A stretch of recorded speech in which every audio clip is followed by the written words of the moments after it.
अस्सलामु अलैकुम वरहमतुल्लाहि वबरकातुहू। बिस्मिल्लाहिर्रहमानिर्रहीम। डॉक्टर हाफिज अब्दुस्तार अंजुम, आप देख रहे हैं डॉक्टर हाफिज एस क्लिनिक। दोस्तों, बाद लोगों को कोई फ्लाई वगैरह, हनी फ्लाई या कोई आम मक्खी जो होती है, शहद की मक्खी के अलावा, या मच्छर वगैरह काट लेता है, बिच्छू सांप काट लेता है, तो उसका जायज़ा कैसे लिया जा सकता है कि किस चीज़ ने काटा है, उसकी घरेलू ट्रीटमेंट क्या है, उसकी मेडिकेशन क्या है। मैं सभी बातें आपको इस वीडियो में बताऊंगा। मेरी पूरी वीडियो देखें, आपको बहुत ज़्यादा फायदा होगा। दोस्तों, मेरा आज का जो मौजू होगा, what bit me and treatment. दोस्तों, बाज़ दफ़ा कोई चीज़ काट लेती है लेकिन पता नहीं चलता है ये किस चीज़ ने काटा है। किसी फ्लाई ने काटा है, मॉस्किटो ने काटा है, या किसी हशरात जहरीला किस्म का, यानी बिच्छू वगैरह या स्नैक वगैरह हो, उसने काटा है। दोस्तों, पहले नंबर पे तो आपको जायजा लेना चाहिए कि आप किस जगह पर हैं। यानी जब सूरज गुरूब हो रहा हो और निकल रहा हो, पानी के नजदीक हो, किसी नदी नाला के नजदीक हो, नहर के नजदीक हो, या किसी पानी का जौहर जो होता है वहां पर आप अगर हैं, तो ज्यादा चांस यही होते हैं कि वहां पर मच्छर होता है, यानी मॉस्किटो होता है, वो काटता है। मॉस्किटो काटने से ये होता है कि वहां पर थोड़ी सी स्वेलिंग हो जाती है, ईचिंग वगैरह होती है, और जलन बर्निंग होती है, और थोड़ी देर के बाद वो कम होना शुरू हो जाती है, यानी इतनी शिद्दत इख्तियार नहीं करती। अगर इसी तरह फ्लाई काटती है तो फिर भी यही मसला होता है। अगर कोई फ्लाई काटती है तो आपको ये जायजा लेना होगा कि आप किसी कूड़ा क्रिकेट वाली जगह पर हैं, या किसी जंगल में हैं, किसी ऐसी जगह पर हैं यहां पर फ्लाई का, मक्खी का चांस हो कि यहां पर हो सकती है। क्योंकि बाज फ्लाई जो होती हैं वो काफी डेंजरस होती हैं, और उनके सलाइवा में या उनके डंक में काफी टॉक्सिन होती है जो आपके जिस्म में जाकर काफी शिद्दत पैदा कर देती है। लेकिन ये होता है कि फ्लाई वगैरह भी अगर काट लेती है तो ये कॉम्प्लिकेशन ज्यादा नहीं पैदा होती। ये थोड़ी की देर के बाद स्वेलिंग भी कवर होना शुरू हो जाती है, और इससे जो बर्निंग वगैरह होती है, ईचिंग वगैरह हो रही है, वो भी ठीक होना शुरू हो जाती है। इसके बाद आ जाता है कि आपको अगर शहद की मक्खी ने काटा है, अगर एक आध ने काटा है तो फिर तो वो भी थोड़ी देर के बाद कवर होना शुरू हो जाती है।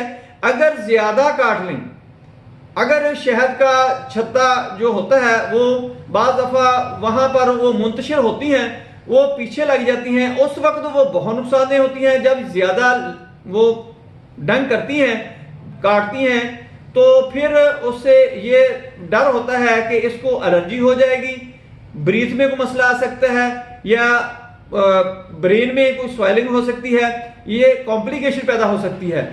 इसके बाद आता है कि अगर आपको किसी बिच्छू ने या सांप ने काटा है तो ये भी इंतहाई खतरनाक होता है। लेकिन ये काटने वाले को बिच्छू या सांप या जो शहद की मक्खियां होती हैं, ये अगर काट लें तो उसकी शिद्दत से ही पता चल जाता है कि किसी जहरीली चीज ने काटा है और ये खतरनाक चीज है। आपको करना यह है कि अगर ऐसी कोई सी खतरनाक चीज ने काट लिया है तो कोशिश करें फौरन ही हॉस्पिटल में मरीज को पहुंचाने की, कि वहां पर उसकी मेडिकेशन की जाए।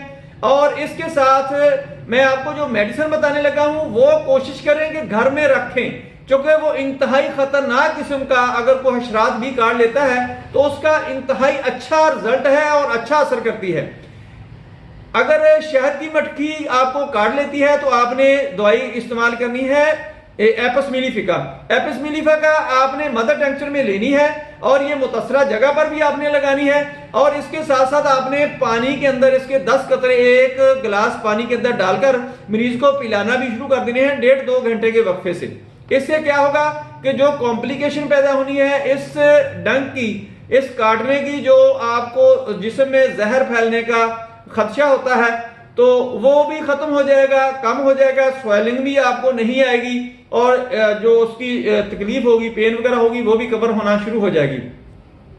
अगर कोई जहरीली चीज काट लेती है, यानी सांप वगैरह या कोई बिच्छू वगैरह काट लेता है, या कोई फ्लाई बाज दफा इतनी जहरीली नहीं होती, लेकिन होता यह है कि वो किसी सांप पर, बिच्छू पर, या ऐसी किसी जहरीली चीज पर बैठी होती है, वहां से उसके साथ वो टॉक्सिन आ जाती है। जब वो जिस्म को काटती है तो उसके अंदर वो टॉक्सिन चली जाती है। वो टॉक्सिन उसकी नहीं होती लेकिन उसके साथ आती है, वो इंतहाई कॉम्प्लिकेशन पैदा हो जाती है। अगर इस किस्म का मसला हो तो फिर आपने आर्टिका यूरेंस लेनी है मदर नेक्चर में। अर्टिका यूरेंस ले लें, उसको आपने मुतसरा जगह के ऊपर भी लगाना है, अच्छी तरह आपने उसका मसाज कर देना है और इसको एक गिलास पानी के अंदर 10 कतरे डालकर मरीज को पिलाना भी शुरू कर देना है 1.5-2 घंटे के वक्फे से। और इसके साथ साथ आपने ये भी करना है, किसी भी चीज ने काटा हो वहां से आपने दबाकर उस जहर को, उस डंक को बाहर निकालने की कोशिश करनी है कि जिस्म से बाहर चला जाए, फिर वो उससे भी तकलीफ कम होना शुरू हो जाती है।